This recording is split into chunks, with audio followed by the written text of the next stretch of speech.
जरूरी सूचना है सभी स्टूडेंट्स के लिए। स्टडी फॉर सिविल सर्विसेज का Android app Google play store में आ चुका है, उसको प्लीज तुरंत इंस्टॉल कर लीजिए। और अगर आप स्टडी फॉर सिविल सर्विसेज के सिर्फ ऐप से कोई भी कोर्स, कोई भी पीडीएफ परचेज करते हैं तो उसमें अप्लाई कूपन, अगर आप ज्ञान सर जो है आप उसमें अप्लाई करते हैं, ये कूपन कोड है, तो उसमें 20% फीस तुरंत माफ हो जाएगी। मतलब 20% डिस्काउंट तुरंत उसमें लग जाएगा। ज्ञान सर लिखना है, नॉर्मली ज्ञान सर स्मॉल लेटर में है सब कुछ, कोई स्पेस नहीं, कोई कॉलम नहीं, सिर्फ ज्ञान सर, GYANSIR। इस तरह से अगर कूपन कोड लगाते हैं आप ऐप में बाई करने से पहले, जो अप्लाई कूपन वाले में आता है, तो 20% का डिस्काउंट तुरंत मिलेगा। वीडियो देखिए। नमस्कार दोस्तों इस वीडियो में बात करने वाले हैं कब होगा समीक्षा अधिकारी का पेपर। आपके पास कितने लगभग दिन बच गए हैं, क्या सोर्सेज चल रहे हैं, क्या एग्जाम की तैयारी चल रही है, पेपर कितने शिफ्ट में होगा, और जो लेटेस्ट एग्जाम हुआ है उसके अनुसार अब आपको किन चीज़ों पे ध्यान देना है, क्योंकि ये अंतिम मौका होगा दोस्तों, है ना। बार बार जिसको तैयारी नहीं करनी है, क्योंकि कई लोगों की उम्र भी हो रही है, तो उनको क्या अब स्ट्रैटेजी पकड़नी चाहिए, किन चीज़ों से बचना चाहिए कि पेपर को अच्छे से अटेम्प्ट कर सके, तो इन सब के बारे में जानेंगे। बहुत ही शानदार वीडियो होने वाला, बस वीडियो में आपको बने रहना होगा। देखिए, सबसे पहले अगर आप देखेंगे यूपी पीसेज में इस बार आपने देखा 5,76,000 बच्चों ने पेपर फॉर्म भरे थे, दिया मात्र 2,41,000 ने, जो 40-41% के आसपास है। आरओ में जस्ट बच्चे आप देखेंगे तो दो गुने हैं, कितने हैं, 10,76,000 के आसपास है, ठीक है, और ज़्यादा ही हो सकते हैं इससे, 10-1-2 हज़ार इतने बच्चों ने फॉर्म भरा। और पिछली बार आप देखेंगे ना, जो एग्ज़ाम लीक हुआ था उसको 6 लाख बच्चों ने एग्ज़ाम पेपर दिया था, है ना, 60% के आसपास। इनमें अगर आप सीरियस बच्चे देखेंगे तो आपका जो कंपटीशन है ना, वो 50 से 60 हज़ार बच्चों के बीच ही होता है ना। इतने ही बच्चे जो हैं एकदम सीरियस रहते हैं, जिनको भैया मेंस वेंस में बुलाया जा सकता है, जो मेंस लिख भी चुके होंगे कहीं ना कहीं, मतलब अच्छे बच्चे होते हैं, बहुत पढ़ने वाले होते हैं, ठीक। मेन कंपटीशन आपका इनसे है। अब देखिए, यारों में 411 पोस्ट हैं और जो अभ्यर्थी हो ज़्यादा है, दो गुने हैं। वहीं पीसेज में आप पोस्ट देखेंगे तो 900 से भी ज़्यादा है, इस बार पोस्ट अच्छी खासी है। और पेपर भी आपने देखा लेवल टफ है। देखिए, एग्ज़ाम में जो सिलेबस है, अब आप पीछे का ट्रैक रिकॉर्ड देखेंगे ना, तो उसके हिसाब से ये नहीं कि आयोग जो पूछता आ रहा है वही पूछेगा। आयोग का कहना है कि हमारे सिलेबस में जो है हम कुछ भी पूछ सकते हैं। आप देखेंगे पहले लगातार कि भाई मिसलेनियस से इतने, साइंस से इतने, कुछ नहीं।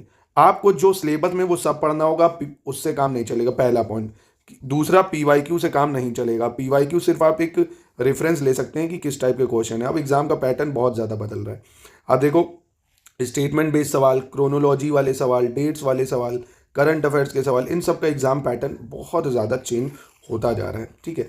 देखो, इस बार पीसेट में बजट नहीं पूछा, हो सकता है आर ओ यार हम पूछ ले, तो आप ये थोड़ी करोगे कि बजट नहीं पूछा मैं बजट नहीं पढ़ूँ। आपको देखिए जो सिलेबस है, पहली चीज़ रीजनिंग आपको पढ़नी पड़ेगी, क्योंकि 15 सवाल आता है, ठीक है। अब जरूरी नहीं, हो सकता है ये 20 भी हो जाए, हो सकता है भाई ये पूछा ही ना, हो सकता है ये 10 बार आ जाए ना, तो आपको पढ़नी पड़ेगी रीजनिंग, और ज़्यादा टाइम नहीं लगेगा। ये कम एफर्ट से आप इसको तैयार कर सकते हैं। इसको करने का बस यही तरीका है, जो भी पिछले साल के पेपर हुए हैं बस रीजनिंग के लिए उसको कर लीजिए, और प्लस SCS में आपको प्रैक्टिस करा देंगे इसकी, है ना। SCS में मिल जाएंगे आपको क्वेश्चन मोस्ट एक्सपेक्टेड, बस उसको रिवीजन कर लीजिए। पूरा एक फ्री वीडियो पड़ा हुआ है SCS का, उसको देख डालिए आप, 5 घंटे के आसपास है, पूरी रीजनिंग कवर कराई गई है। फिर टेस्ट वेस्ट लगा के प्रैक्टिस करवा देंगे। दूसरा, हिस्ट्री आपको पूरी पढ़नी पड़ेगी, और आप देखिए लगभग आप देखेंगे ना, आपके पास 100 ही दिन बच रहे हैं, क्योंकि पेपर जो है पूरी पूरी प्रोबेबिलिटी है हद से ज़्यादा, जितनी मैं बोलूँ उतनी कम। एंड ऑफ मार्च या 1 से 10 अप्रैल के बीच आपका एग्ज़ाम हो सकता है। तो यानी आपके पास जैन, फेब और मार्च, बस 3 महीने बचे हुए हैं। अब ये क्रिसमस, न्यू ईयर, इन सब को छोड़ के अगर सोचा है कि इस साल समीक्षा अधिकारी का पेपर निकालना है, पीसीएस का ख़राब हो चुका है, तो अब सिर्फ और सिर्फ पूरा फोकस यहाँ करो। सब कुछ पढ़ना पड़ेगा। हिस्ट्री में एंशियंट, मिडीवल, मॉडर्न, ये नहीं कि सिर्फ मॉडर्न ही पढ़ रहे हो, हाँ आपको दोनों तीनों पढ़ना पड़ेगा, एंशियंट, मिडीवल, मॉडर्न, क्योंकि 25 से 26 सवाल इसके आते ही आते हैं। इन 3 चीज़ों से सवाल जरूर आता है, ये आपको करना ही करना है। हिस्ट्री, ज्योग्राफी, पॉलिटी, साइंस, इसको तो पढ़ना ही पढ़ना है भाई, है ना। 20 से 25 सवाल इनके आते हैं, देखिए। तो आपको एकदम कॉन्सेप्ट भी पढ़ने होंगे और फैक्ट भी पढ़ने होंगे, है ना। कॉन्सेप्ट और फैक्ट दोनों पढ़ने होंगे। जैसे पॉलिटी में है, आपने पार्ट, शेड्यूल, आर्टिकल लर्न कर लिया, ठीक है, पर आपको कॉन्सेप्ट भी पढ़ना है। क्या कॉन्सेप्ट पढ़ना है कि जैसे कट मोशन क्या है ना, सेंश्योर मोशन क्या है, कब ये लागू होता है। सेंश्योर मोशन होता है तो इसके लिए क्या होता है भाई, सेंश्योर मोशन में क्या, पूरी काउंसिल ऑफ मिनिस्टर डिसॉल्व होती है। नो कॉन्फिडेंस मोशन में कौन इसको इनिशिएट करता है, कैसे क्या चालू होता है। अगर राष्ट्रपति में महाभियोग लगा है तो क्या उस दिन की कार्यवाही उसकी मानी जाएगी कि नहीं, जो वो करेगा, है ना। ऑर्डिनेंस अगर कोई पास हुआ है तो वो कब तक रहेगा। आपको कॉन्सेप्ट और फैक्ट दोनों रटने पड़ेंगे, ठीक है। फिर बात करते हैं यूपीजी के, ये भी आपको पढ़नी है। करंट अफेयर्स आपको देखिए, आरओ यारो के लिए बात करें तो कितना करंट अफेयर्स आपको पढ़ना होगा आरओ यारो के लिए, तो पेपर जब भी होगा आपको जनवरी 2023 से शुरू करना पड़ेगा, क्योंकि करंट अफेयर पीछे का आएगा। और आप चाहे बीपीएससी देखो उसमें भी, और आप चाहे ये यूपी पीसीएस का एग्ज़ाम देखो उसमें भी, जनवरी 2023 से अगर मार्च में पेपर होता है तो आप फरवरी 2024 तक का पढ़ेंगे। कम से कम 1 साल का आपको करंट अफेयर पढ़ना ही पढ़ना पड़ेगा अगर आप 30 सवाल तक सही करना चाहते हैं। फिर मिसलेनियस में वही सब डाटा सेंसस वगैरह तो होगा नहीं, तो वही सेंसस सब आपके काम आ जाएगा, वही डाटा काम आ जाएगा जो आपने अभी पढ़ा है, कोई नया डाटा आएगा नहीं। हिंदी के लिए भी दोस्तों PYQ नहीं पढ़ने, 60 नंबर ये बहुत शानदार हैं, है ना। कम एफर्ट से इसमें 55+ लाए जा सकते हैं। PYQ पे रिलाई नहीं रहना है, आपको ये ध्यान रखना है। अब बात करते हैं बुक लिस्ट की, है ना। फैक्ट और कॉन्सेप्ट तो आपने पढ़ने, क्या क्या बुक लिस्ट आपको फॉलो करनी है। देखिए अब ये जो घटना वटना चक्र है ना, इनको हटाइए, इससे कोई काम नहीं होगा। इतनी मोटी बुक अगर आप सिलेबस की पढ़ लेंगे ना, तो आपका पूरा फैक्ट और कॉन्सेप्ट भी क्लियर हो जाएगा, मेंस के लिए भी, प्री के लिए भी।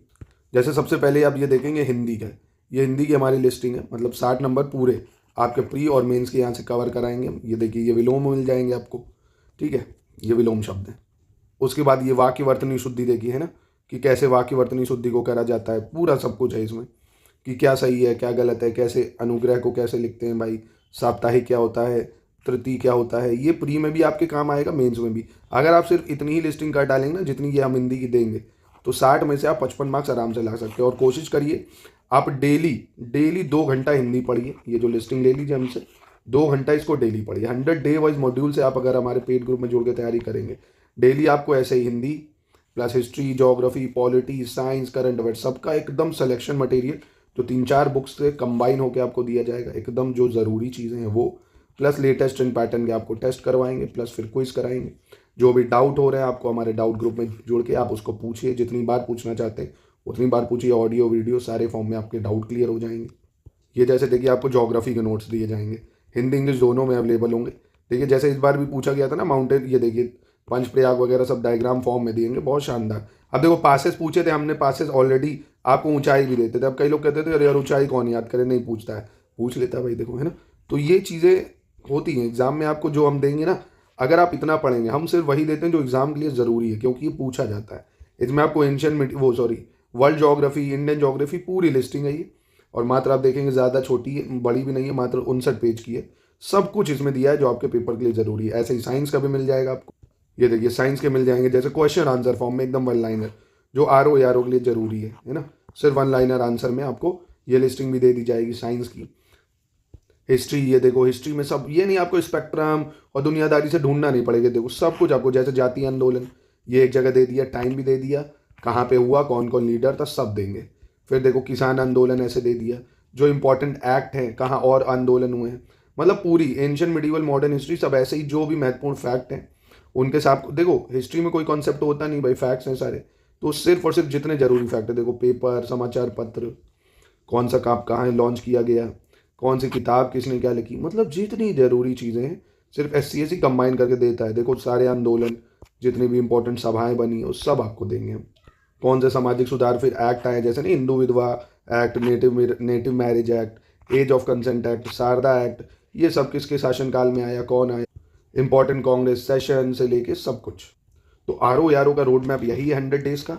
आप अपनी जो स्टडी है उसको 8 घंटे की बनाइए, है ना। 8 घंटा आपको पढ़ना है।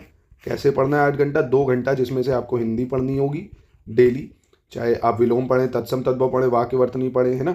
आपको 2 घंटा पढ़ना है। 2 घंटा आपको करंट अफेयर्स पढ़ना है। न्यूज़पेपर जरूर इसमें आप शामिल करिए, वो भी हिंदी वाला। RO यारो के लिए इंग्लिश नहीं होती है, हिंदी न्यूज़पेपर जरूर पढ़िए, क्योंकि आपको निबंध लिखना है भाई, पत्र लिखना है, तो हिंदी के वर्ड लिखना सीखिए, हिंदी को पढ़ना सीखिए। हिंदी अखबार फॉलो कर लीजिए कोई भी, है ना, चाहे जनसत्ता पढ़ लीजिए, दैनिक जागरण पढ़ लीजिए, कोई भी एक हिंदी अखबार उठाइए। फिर अपना 2 घंटा आप जो भी GS का स्लॉट बनाना चाहते हैं, चाहे पॉलिटी से शुरू करना चाहते हैं तो पॉलिटी पढ़िए, और 2 घंटा आप अपना हिस्ट्री वगैरह पढ़िए, है ना। GS के 2 स्लॉट चलेंगे तो आप बोर भी नहीं होंगे और चीज़ें कवर हो जाएंगी। तो 2 घंटा पॉलिटी पढ़िए, एकदम शुरुआत से आपसे शुरू कर लीजिए। बताइए आप लोग कमेंट करके बताइए, मैं इस चैनल पे आपके लिए क्या एकदम शुरुआत से चलाऊँ।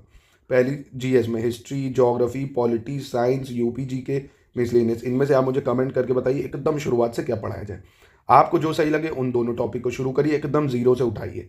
पढ़ना कैसे, एकदम जो भी फैक्ट्स हैं उनको आपको नोट बनाने होंगे, है ना। अपने पास एक कॉपी रख लीजिए, बुलेट पॉइंट्स में जो भी चीज़ें टफ है आप बोले कि चचनामा किसने लिखी, है ना, मिरातुल अखबार किसने लिखी, जो जो टफ चीज़ें हैं उनको एक जगह लिख डालिए और मल्टीपल टाइम उसको रिवाइज करिए। रिवीजन ही की है। जितना ज़्यादा आप डेली डेली डेली रिवाइज करेंगे, और रिवाइज तभी कर पाएंगे जब दुनिया की फिजूल की बातों से दूर रहेंगे। सिर्फ और सिर्फ अपनी पढ़ाई से मतलब रखिए। कोई कुछ भी कह रहा हो सब छोड़ो, शांति रखो, अवॉइड करो, अवॉइड अवॉइड अवॉइड। सिर्फ आपका काम है पेपर निकालना, उस पर फोकस करो। ठीक है, इन दोनों सब्जेक्ट्स में जो भी आपको सही लगे, साइंस वगैरह में, क्योंकि आर में साइंस भी बहुत आती अच्छे लेवल की, तो आप साइंस से शुरू करिए, मैं तो कहूँगा ज़्यादा सही है ना। साइंस शुरू कर लीजिए और हिस्ट्री शुरू कर लीजिए।